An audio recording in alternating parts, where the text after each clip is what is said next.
예수님에 대한 믿음일까? 네, 맞습니다. 오해하지 마세요. 예수님에 관한 믿음 맞아요. 맞는데 성경 해석 능력을 키웁시다. 꼭 키웁시다. 안녕하십니까? 장훈철 목사입니다. 이단 특강 16번째입니다.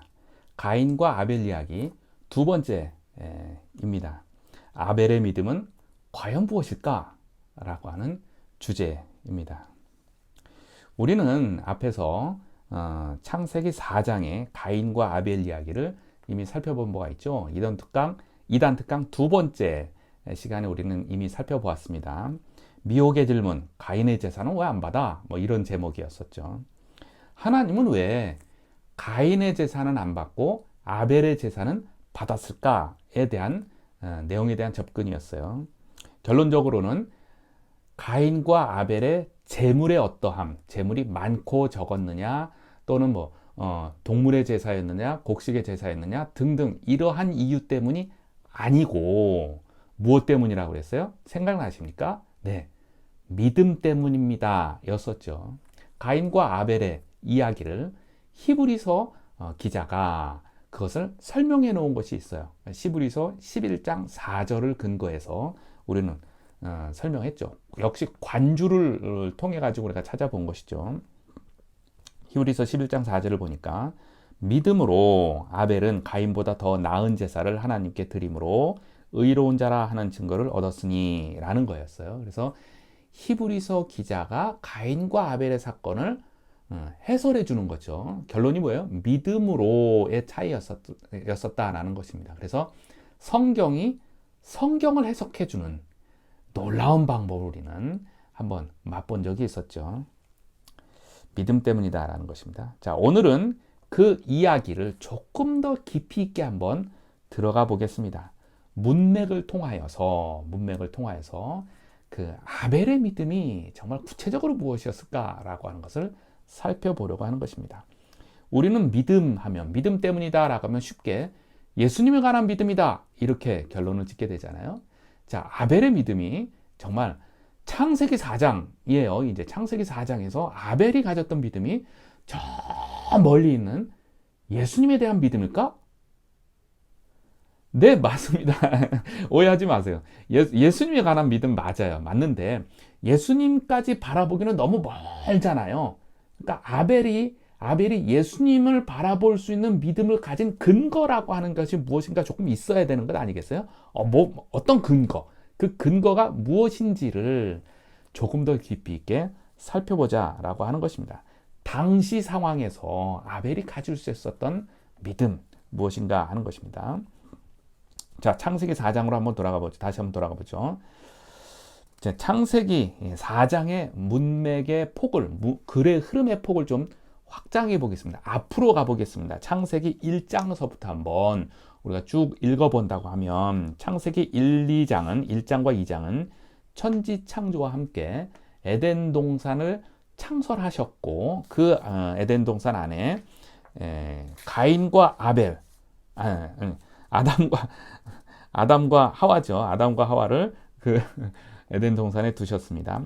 창세기 3장에서 죄라고 하는 게 들어와요. 창세기 3장에서 뱀의 유혹과 함께 인간이 최초로 이제 죄를 짓게 되죠. 이것으로 인해서 인간의 죄로 인해서 하나님께서는 그 죄를 심판하시고 이것으로 끝난 게 아니라 하나님의 자비하심으로 인해서 심판과 함께 구원의 손길을 베풀어 주십니다. 이것이 하나님의 은혜죠. 심판과 함께 구원의 길을 베풀어 주십니다. 그래서 그 심판으로 인해서 에덴 동산에서 아담과 하와가 쫓겨나게 됩니다. 심판으로. 죄값이죠.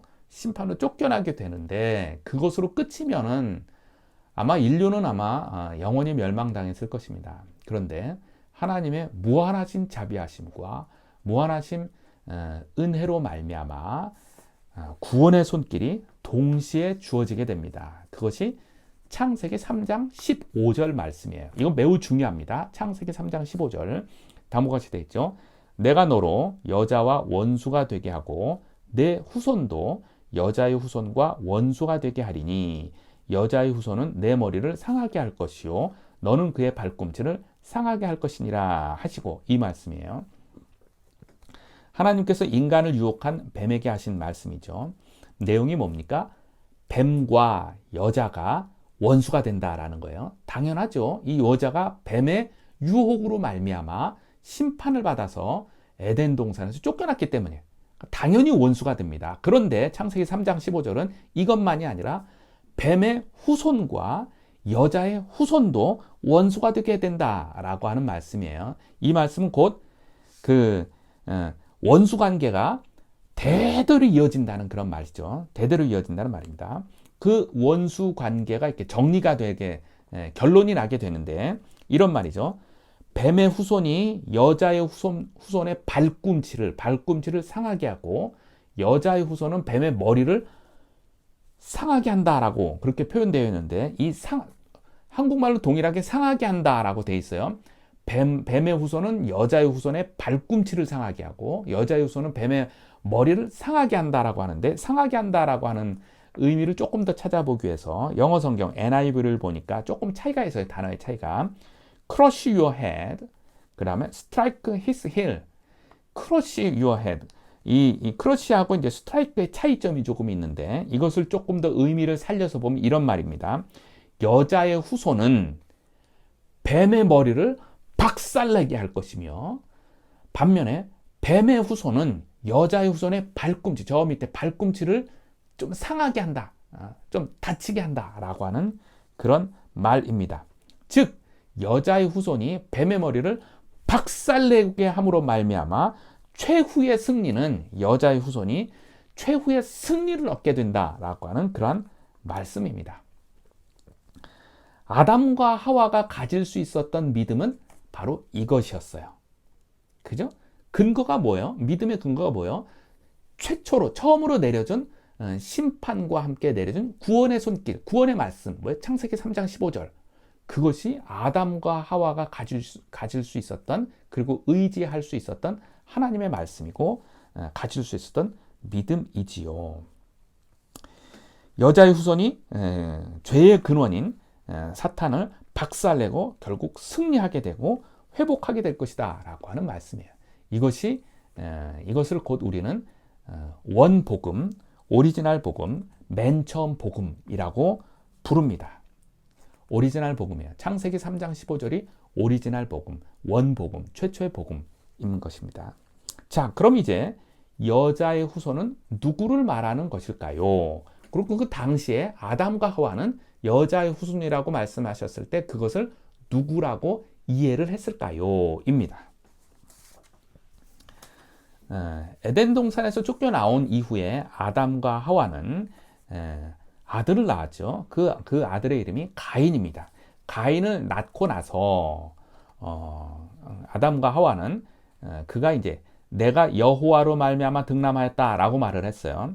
창세기 4장 1절을 보겠습니다. 아담이 그의 아내 하와와 동침하매 하와가 임신하여 가인을 낳고 이르되 내가 여호와로 말미암아 득남하였다. 그렇게 말을 했습니다. 그래서 아담과 하와는 가인이 태어나자마자 그 아이가 하나님의 손길로 인해서 태어난 것이라고 이해를 했습니다. 즉 아마도 아담과 하와는 가인이 여자의 후손이라고 이해를 했을 거예요. 그죠? 그들의 입장에서 여자의 후손 누구라고 이해를 했겠어요? 그렇다면 진짜로 여자의 후손은 누구를 말하는 것일까요? 여자의 후손은 우리는 진정한 여자의 후손이 누구임을 이해하기 위해서 역시 관주의 도움을 받을 수가 있습니다. 관주를 보니까 여자의 후손 앞에 관주 표시가 되어 있고 성경 구절, 연결되는 성경 구절이 쓰여져 있습니다. 세 개를 한번 보겠습니다. 이사야서 7장 14절. 그러므로 주께서 친히 징조를 너희에게 주실 것이라. 보라, 처녀가 잉태하여 아들을 낳을 것이요 그의 이름을 임마누엘이라 하리라 했어요. 임마누엘은 하나님이 우리와 함께 하신다라고 하는 그런 뜻이죠. 그 다음에 마태복음 1장 23절에서 25절까지를 보면, 축약해서 보면, 보라, 처녀가 잉태하여 아들을 낳을 것이요 이름을 예수라 하리라 라고 되어 있죠. 그 다음에 로마서 16장 20절도 연결되어 있는데요. 읽어보면 평강의 하나님께서 속히 사탄을 너희 발 아래 상하게 하시리라. 우리 주 예수의 은혜가 너희에게 있을지어다. 예, 너희 발 앞에 상하게 하시리라 라고 했죠. 이때 상하게 여기도 이렇게 썼어요. 여기에도 영어 성경을 보니까 크러쉬라고 되어 있어요. 박살내게 될 것이다 라고 하는 말이죠. 이것으로 인해서 우리는 여자의 후손 누구로 이해할 수 있습니까? 네, 바로 예수 그리스도입니다. 사탄의 머리를 박살내고 온전한 하나님의 구원의 손길을 이룩하게 될 바로 그분 예수님, 우리의 그리스도이십니다. 아벨은 그의 부모 아담과 하와로부터 여자의 후손 이야기를 들었을 것입니다. 그죠? 듣고 그것에 대한 믿음을 갖게 되었을 거예요. 네, 여자의 후손이 결국은 우리가 잘못한 이것을 다시 회복시켜주고 저 사탄의 머리를 박살내게 할 것이다 라고 이해를 한 것이죠. 여자의 후손은 결국은 예수 그리스도이고 아담과 하와 그리고 아벨이 가졌던 예수 그리스도에 대한 그 근거는 창세기 3장 15절 말씀이 되겠습니다. 창세기 3장 15절에 주어진 원복음, 오리지널 복음을 근거로 해서 아벨은 메시아 예수 그리스도에 대한 믿음을 갖게 된 것입니다. 그것이 아벨의 믿음이고 근원이죠. 가인은 그것을 놓친 것입니다. 문맥을 통해서 이렇게 살펴보니까 안 보였던 것도 좀 더 깊이 있게 보이지 않습니까? 그래서 문맥을 따라 꼭 성경을 읽어야 한다라고 하는 것입니다. 오늘은 여기까지 하겠습니다.